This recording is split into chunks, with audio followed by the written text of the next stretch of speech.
I think we should keep up the alphabetical order and go with the West. Yeah, works for me. Okay, so 8 teams in this division, right?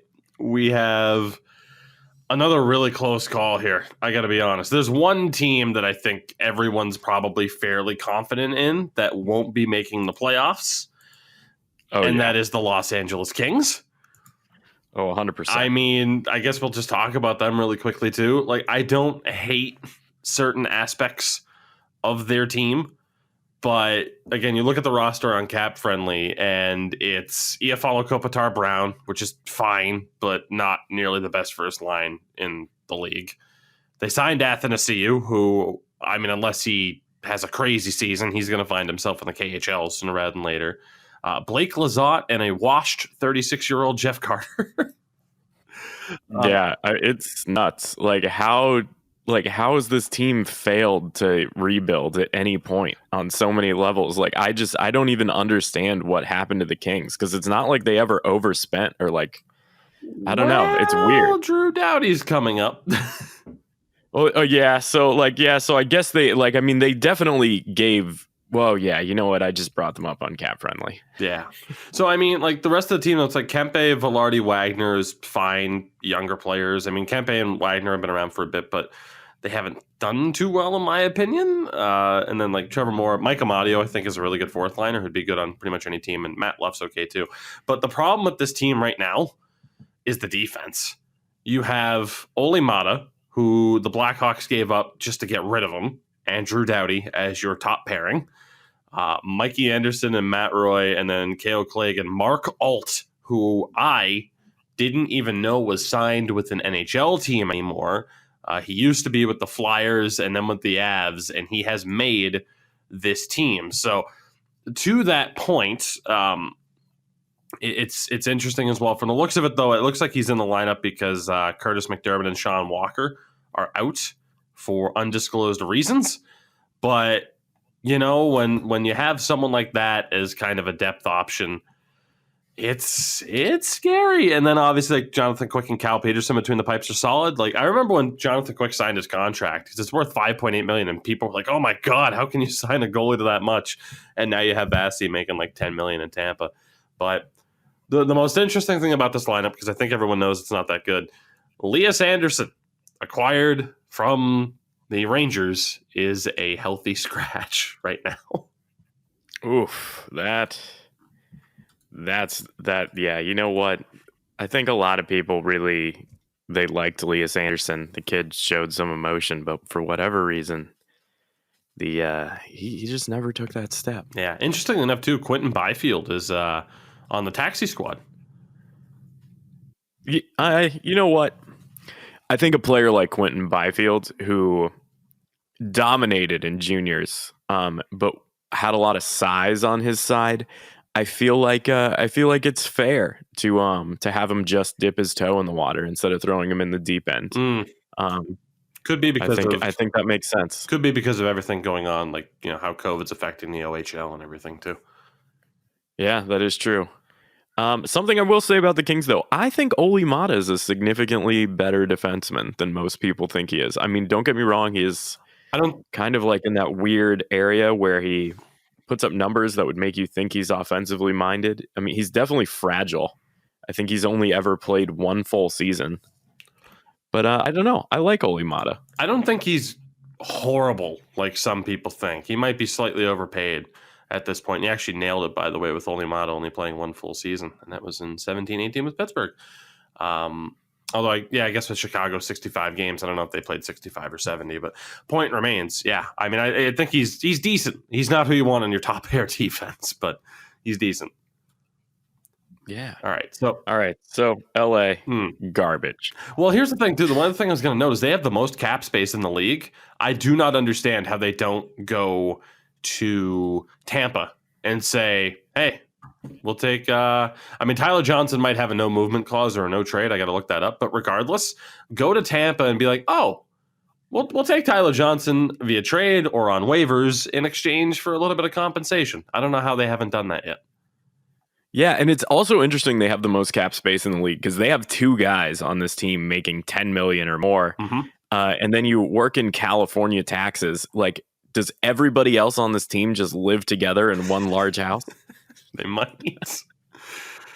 Oh man, that's fair though. They have because Doughty's on 11, Kopitar's on 10, and then Dustin Brown and Jeff Carter combined make about another 11 mil. So there's a lot of money tied up in just a handful of players. It is their core players, but still a lot of money tied up in the handful of players. Pretty much everyone else being younger and not making as much money. So the other three teams I have on the outside looking in, I'm confident about two of them, but one of them I think is a big a toss-up team this year that could make the jump. The two that I have out are the other two California teams. I don't think Anaheim and San Jose are going to make it. In terms of Anaheim, I mean, again, they have one of the better goalies in the league in John Gibson, and I do still like Ryan Miller as a backup, even though he's 40. But overall, looking at the Ducks, just the offense is pretty young, and I just don't think quite there yet. Again, Silfverberg, Henrique, Raquel as a top line, not one of the better ones in the league, even though they're good players.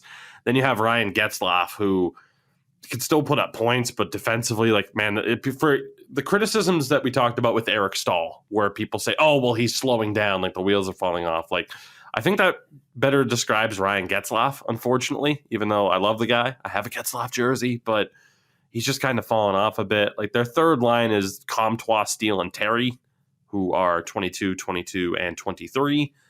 So the offense I just don't think is there.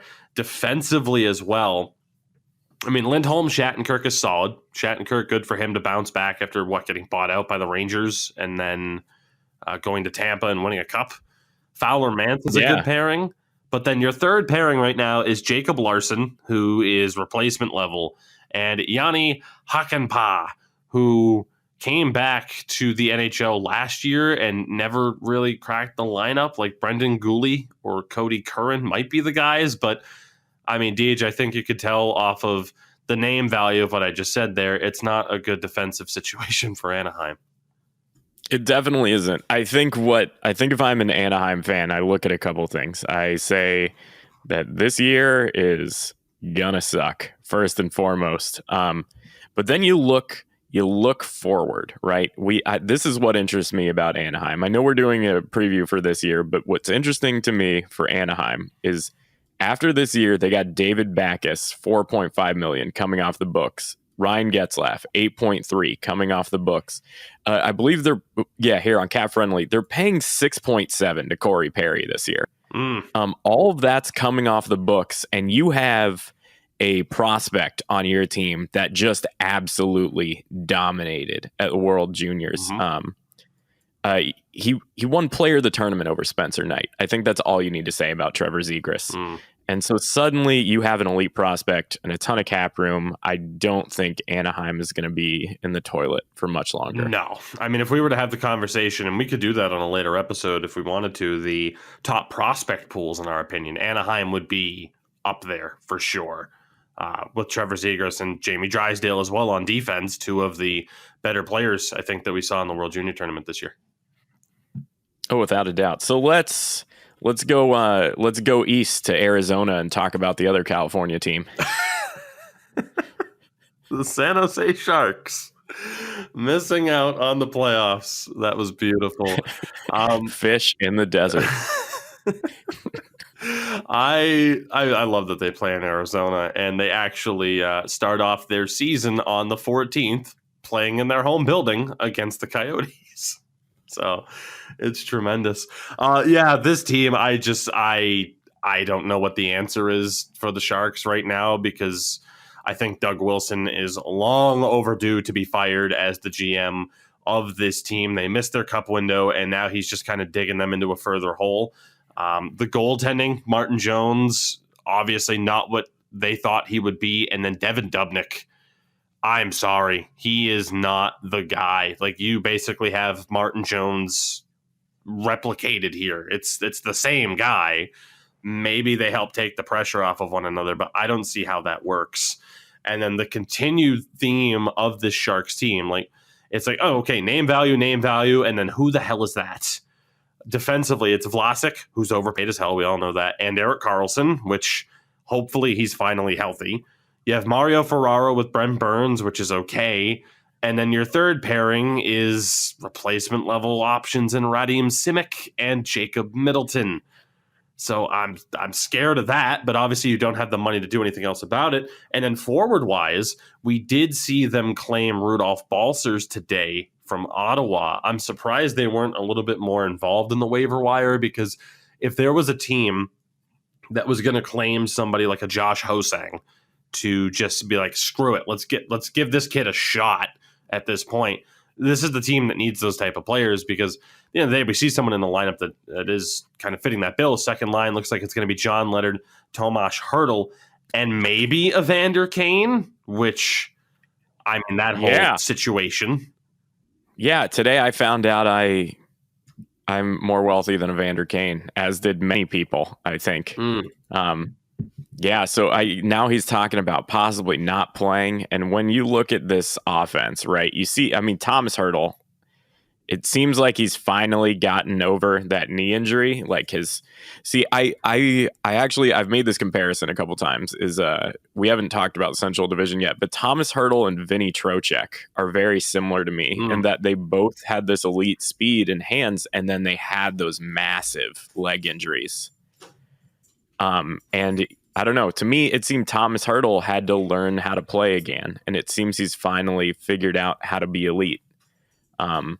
But then you got Logan Couture, and then it just drops off. Yeah, I mean, Timo Meier, Logan Couture, Kevin Labanc as a top line. Like, Meier and Couture are legit, although, again, Logan Couture, I can't let it go. Anytime I think of him now, I think about him essentially bold-faced lying about being assaulted for saying he'd vote for Trump during the NHL bubble. I forgot about that. I didn't, because it's just like, what the hell? Is he mentally okay, is my question. Was he just looking for attention on that day? I have no idea. Kevin Labanc, good for him to have gotten money, almost a $5 million contract, because he had that deal last year where he took a 1-year deal to bet on himself, and I don't think it worked, but the Sharks still paid him. And then the bottom six is interesting. Matt Nieto, solid player. Ryan Donato, they got from Minnesota for virtually nothing, so I think he'll do pretty well. Noah Gregor's solid, good speed on him. And then the fourth line, Patrick Marleau, who's back. Joel, I think it's Shellman, because he's Swedish, so it's not Kelman. And then Marcus Sorensen. So, it's just kind of that typical San Jose offense, maybe a little bit better, where it's like you're going to be relying on some unproven guys to make it work. But yeah, just all in all, the biggest detriment, aside from maybe some depth issues on offense and defense, that goaltending just cannot be trusted until they prove otherwise. Yeah, and I would just like to remind everybody, because I forgot as I'm looking at the roster here, Patrick Marleau played for the Penguins last year. A childhood dream came true. Apparently. So yeah, there's a huge hole here. You can't spend $30 million on 3 defensemen, especially when 2 of them aren't consistently. I mean, Brent Burns is going to be making $8 million a year until he's 40. I mean, Erik Karlsson. I mean, I don't know how you undug this. Fair enough. The youngest of those 3 defensemen as well. Vlasic is 33. So, yeah, 33. So that brings us to the 5 teams left. Like I said, one of them is on the outside looking in. And that team that I have on the outside looking in, I don't feel overly confident about it, but I have the Minnesota Wild missing the playoffs. But I openly acknowledge that they could make it for a couple of reasons here. Now, I do like the top line, kind of.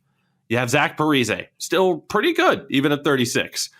But right now, it's Nick Bjugstad, who is slotted in on the first line. You are very familiar with Nick Bjugstad as a Panthers fan, and very familiar with the injury concerns.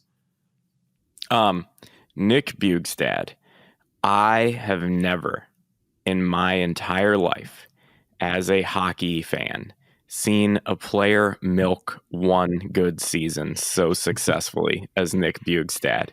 He has convinced so many different clubs that he is a top liner. And don't get me wrong, he plays with so much heart, but he just can't finish. He gets breakaways constantly, and they go straight into the pads every single time. If you're a Minnesota fan and you're excited to see Nick Bjugstad, you're going to watch this play out several times over. And I really want to see Nick Bjugstad succeed. He is one of my favorite players to watch. I mean, I really got into hockey in earnest that first year where Florida had 3 first-round picks and used them on Eric Goodbranson, Nick Bjugstad, and Quentin Howden. What a great draft. And so Nick Bjugstad, I've rooted for year after year. He's got the size. He has the hockey IQ. He is unfortunately very injury prone, and he has trouble scoring. He is, in my opinion, the ideal second or third line depth scorer, but you can't expect him to carry your top line. And it's interesting that they put him as the top line center with some of the other centers that they have on the team. But the last member of that top line right now, if you want to Americanize it, apparently it's Kaprizov, but we have Kirill Kaprizov. And he is the X factor to me right now. Now, when I took a look at these lineups, I kind of slotted in players, looking at the lineup. Like I factor in Kaprizov as like replacement level, but openly acknowledge that that's only because we haven't seen him play in the NHL yet. But obviously, you look at the guy, you know what he's done in the KHL. People are hoping he is going to translate like Artemi Panarin. And if he does, that really boosts up a decent group of forwards here. Now, the second line, Marcus Johansen, again, I don't think is better than Eric Stahl. So I view that as a step back. But they did get Nick Bonino from Nashville for pennies on the dollar in a trade involving Luke Cunnin, which I think they absolutely fleeced Nashville in that deal, especially with the contract the Preds gave Cunnin. But then Kevin Fiala's there as well, who stepped up big time last year. So I'm really intrigued to see what the 2 former Nashville players in Bonino and Fiala can do.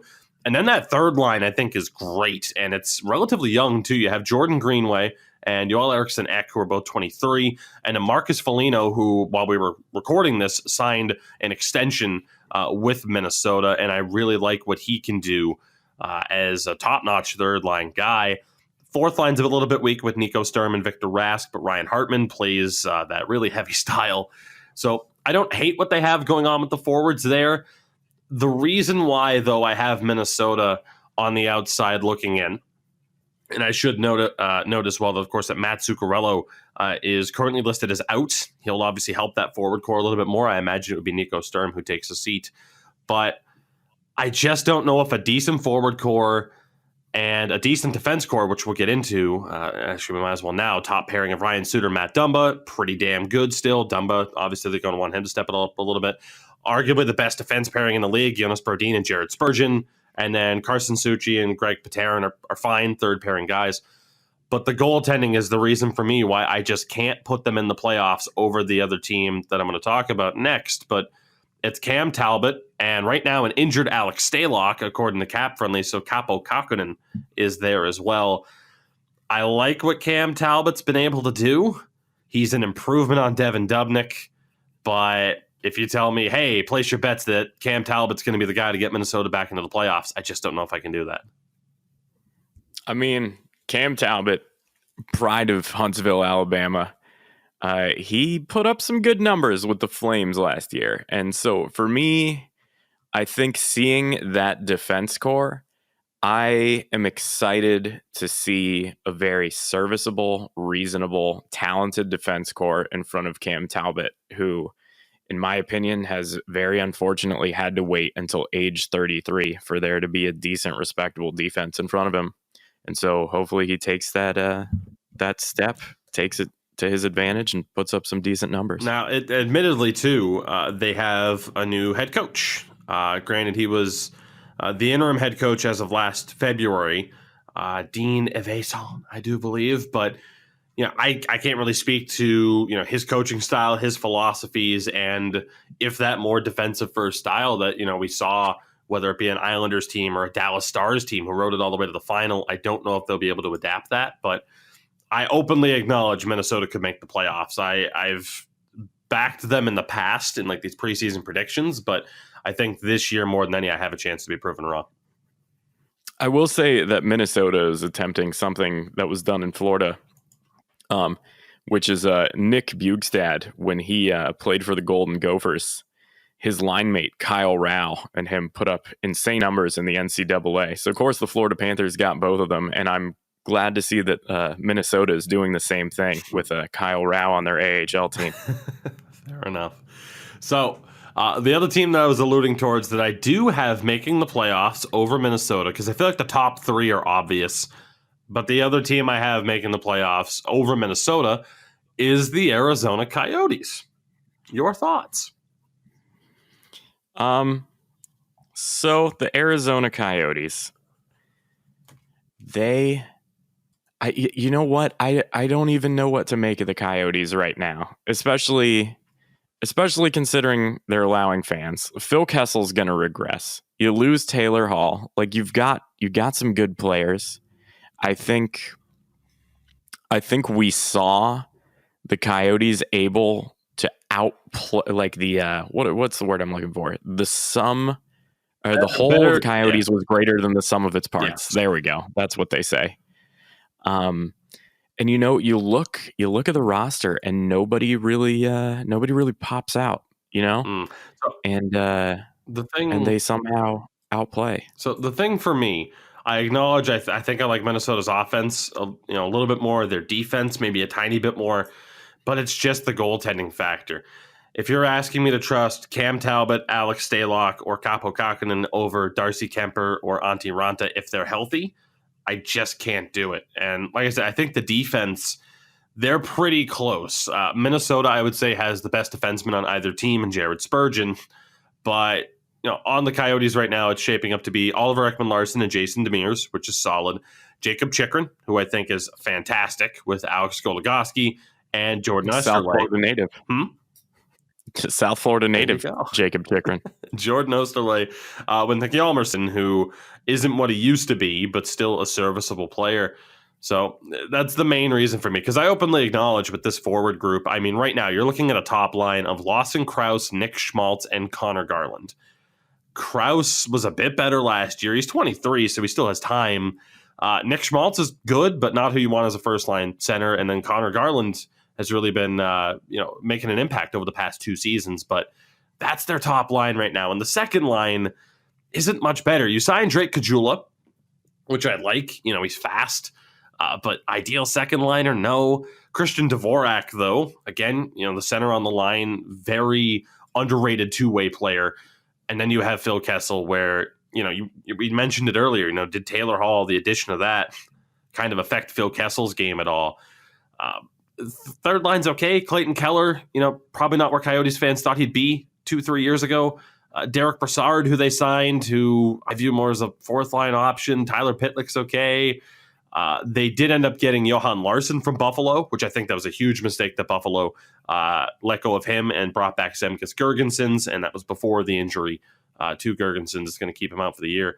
But Christian Fishenberg and Hayton, I might be putting a little bit too much stock into the goaltending on this one. I can openly admit that, because as I look at these forward lines, I'm like, okay, good players, but who's going to step up and be great? I don't know who's going to do that.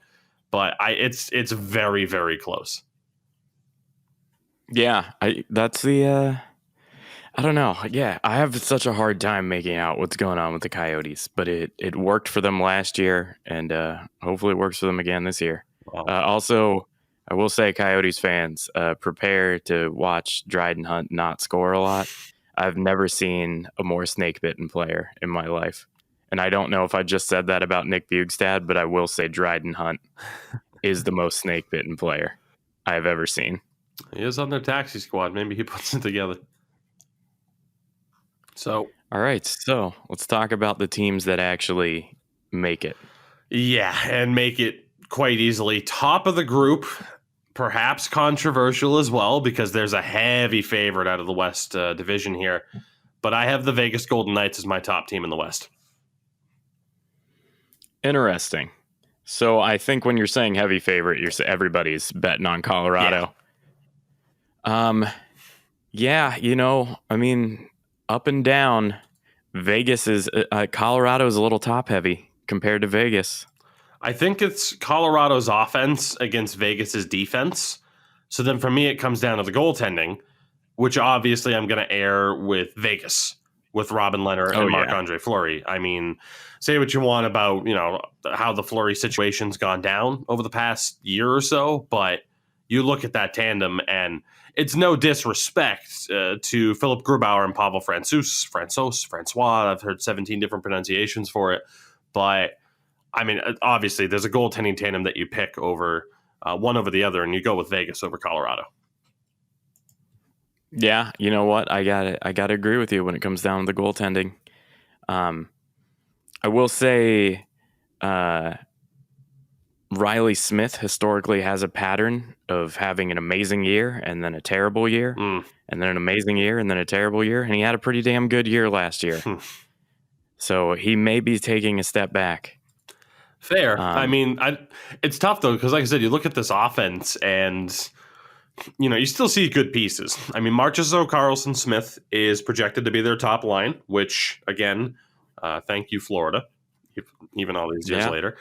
Second line, I like a lot. Max Pacioretty, Chandler Stevenson, who's stepped up a lot since he was acquired from Washington, and Mark Stone, who, I mean, obviously, how he doesn't have a Selke trophy to his name already, I don't know. I like the third line. Give him the centers. That's true. Only he was the center. I like the third line a lot with Nick Waugh, Cody Glass, and Alex Tuck, who is currently showing up as injured, but day-to-day apparently. And then the fourth line, William Carrier is a honey badger on ice. Thomas Nosek is fine. And then you have Ryan Reeves. And you could talk about the effect of Ryan Reeves, whether or not he has a positive or negative effect on the team. There's some people who are dead set, no, having a guy like Reeves out there creates space for other teammates.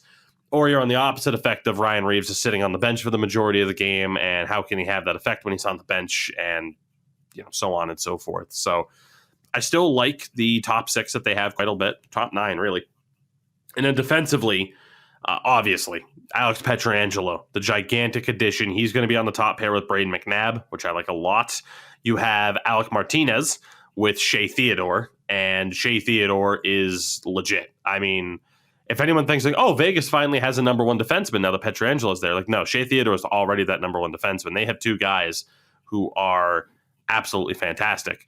And then the third pairing, you have Nick Holden, who Bruins and Rangers fans are going to be like, he sucks. But if you look at some of the numbers, he's actually not that bad. He's especially good for a third pairing defenseman. He's slotted in with Zach Whitecloud right now, who, again, not too bad.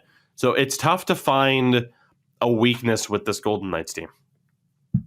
Yeah, you know what? I agree. I think the only reason people are rooting against them is because they suck. A lot of trash talk in the appearance of entitlement. Yeah, but I mean, they really robbed Dale Talon and turned it into something special. They sure did. So Colorado, then, I guess we'll get them out of the way before getting to St. Louis. Again, I don't mind their goaltending. I just don't think it's as good as Vegas is on paper. But obviously, this offense, Burakovsky, McKinnon, Rantanen is incredible.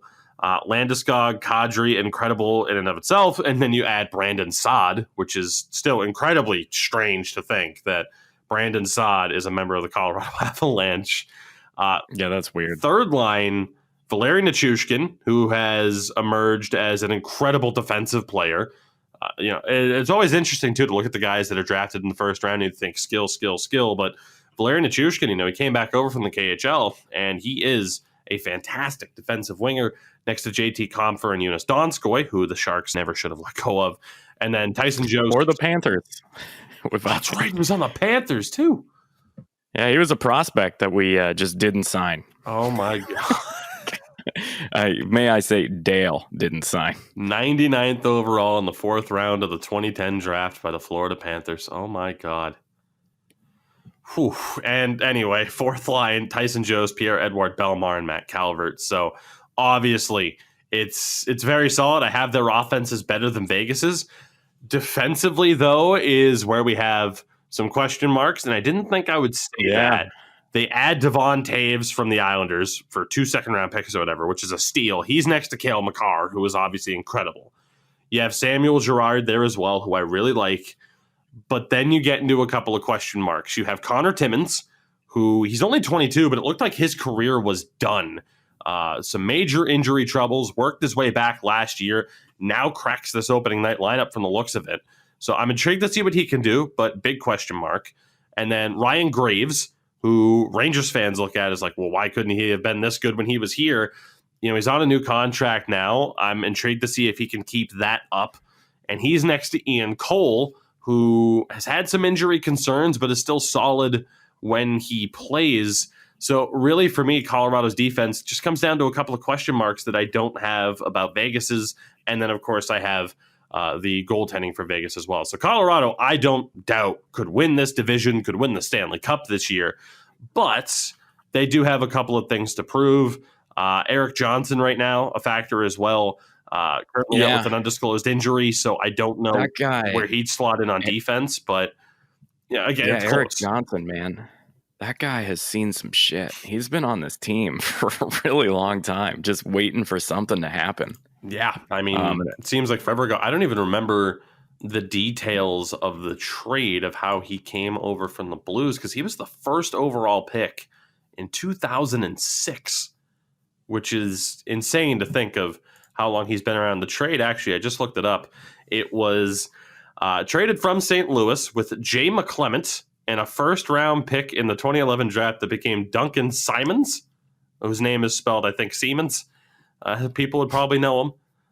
For Chris Stewart, Kevin Shattenkirk, and a second-round pick that became Ty Ratty. So not the most memorable trade in the world, and I think the only player that's left with his team is Erik Johnson.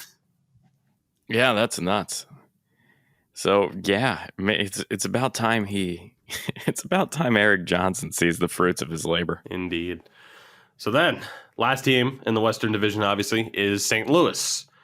And again, I acknowledge that they could win this division as well. Vegas, Colorado, and St. Louis in this division makes it so incredibly tough for everybody else, because it's almost impossible to not imagine those three teams making the playoffs.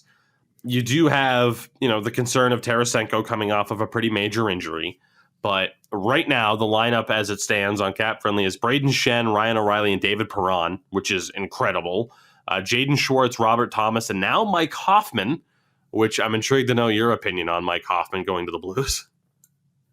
Yeah, I think it's odd. So to me, obviously the Panthers are in a cap situation where even though Mike Hoffman said he wanted to play here, we can't sign him for more than a year. And I don't think there's any reason to give a player like Mike Hoffman a 1 year when you can't resign him the next year.